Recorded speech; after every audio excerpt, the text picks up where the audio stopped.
السلام علیکم دوستو۔ امام جعفر صادق علیہ السلام تشریف فرما تھے۔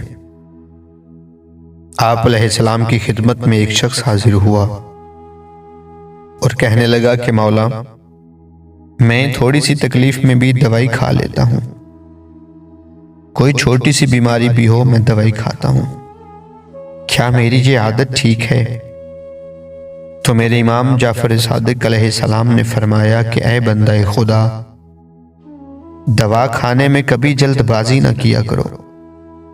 جب بیماری برداشت سے باہر ہو جائے تو پھر دوا کا استعمال کیا کرو، کیونکہ زیادہ دوا کھانے سے انسان کے جسم میں بہت سی بیماریاں پیدا ہو جاتی ہیں جو آنے والے وقت میں انسان کو بہت زیادہ بیمار کر دیتی ہیں۔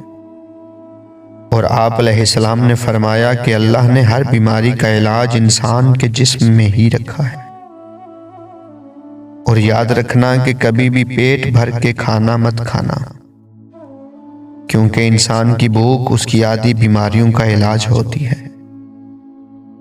اور اپنے ہر دن میں کوئی ایسا کام کیا کرو جس سے تمہارا جسم تھک جائے اور جسم سے پسینہ آ جائے۔ جو شخص خوش رہتا ہے اور کھانا کم کھاتا ہے اور دن میں ایسا کام کرتا ہے جس سے اسے پسینہ آ جائے تو وہ شخص جسمانی بیماریوں سے محفوظ رہتا ہے۔ اگر آپ کو ہماری ویڈیو پسند آئے تو چینل کو سبسکرائب کرنا مت بھولیں۔